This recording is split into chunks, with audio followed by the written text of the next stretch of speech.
대기업들 출신의 퇴직을 앞둔 분들에 대한 워크숍 이런 거를 굉장히 오랜 기간 해 오셨잖아요. 근데 네네. 그중에서 그럼 똑같은 고민을 갖는 사람들에게 소장님의 경험을 여러 어떤 기법이나 이런 거로 소개하신 걸로 알고 있는데, 그런 네. 사람들이 여전히 현재도 고민을 하고 있는데 그런 사람들에게 어떤 접근을 했고, 그랬을 때 그런 분들이 고민하는 분들이 어떤 바뀐 그런 사례로 좀 들려주실 만한 게 있을까요? 직장인들이 갖고 있는 오해들이 있다고 생각해요. 저는 크게 이제 세 가지 얘기를 하는데요. 첫 번째는 이 생태계에 관한 이해 부분이라고 생각해요.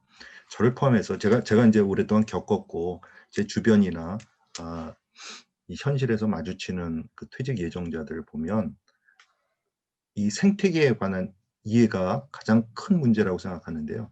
직장이라는 생태계하고 퇴직 후의 세상이라는 생태계, 이 두 가지 생태계를 어떻게 이해할 것인가 하는 것인데, 대부분은 비슷하다고 생각하잖아요. 근데 저는 퇴직 후에 그게 전혀 차원이 다른 세계라는 것을 깨닫게 되었어요. 직장 안에서는 조직의 힘에 의해서 대부분의 사람들이 회사가 망하지 않는 한 자기의 삶을 영위할 수 있는 그런 시스템 속에서 살아가잖아요. 근데 이것은 원래 자연의 법칙에 위배된 인공적인 룰이란 말이에요. 이게 파동이잖아요. 이렇게 일정한 게 없잖아요. 어떤 때는 일이 많다가, 어떤 때는 아주 없다가, 일이 없을 때가 더 많고 있을 때가 별로 없고, 이게 나와서 겪어보니까 그렇더라고요. 그러니까 수입이 일정하지 않잖아요.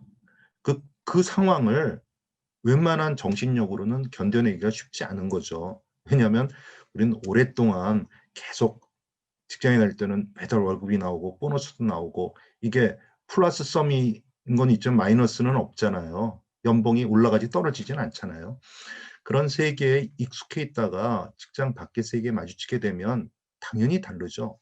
본질적으로 차원이 다른데 그것을 비슷하다고 생각하는 그 전제, 이거 자체가 큰 오해인 것 같아요.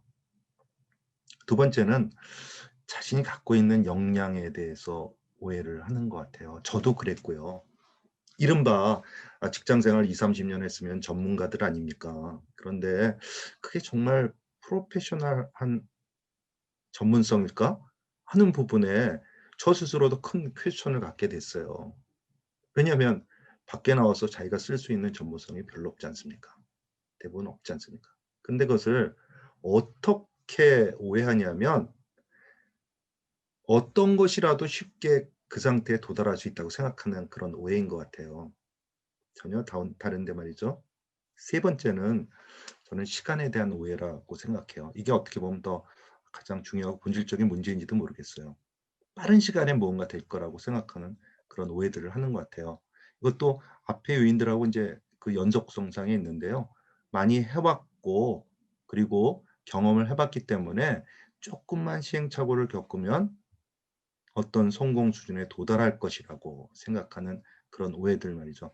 저 개인적으로는 제가 비록 직장을 나와서 다른 쪽으로 일을 시작하지만 1년 정도만 하면 직장 생활할 때 수준을 회복할 수 있다고 저는 생각을 했어요. 이게 얼마나 오만한 생각이었는지 제가 두고두고 깨닫게 되었고요. 이것이 제 삶에 큰 교훈이 되었죠. 그래서 직장인들이 밖에 나와서 새로운 삶을 살아가려면 그게 어떤 길이든 간에 저는 새로운 각오와 준비를 겪는, 그리고 새로운 세계로 들어가기 위해서 '내가 입장료를 내야 되겠다.'는 그런 의식이 정말 중요한 것 같아요. 그러니까 입장료 없이 '나 이런 사람이.' 하고 밖에 딱 나왔을 때 그 사람은 생존 조건을 갖추기가 어렵다고 저는 판단합니다. 그래서 추가로 질문을 주신다면 어떤 것이 필요한지 그런 것에 관한 것도 제가 말씀을 드려 보려고 합니다.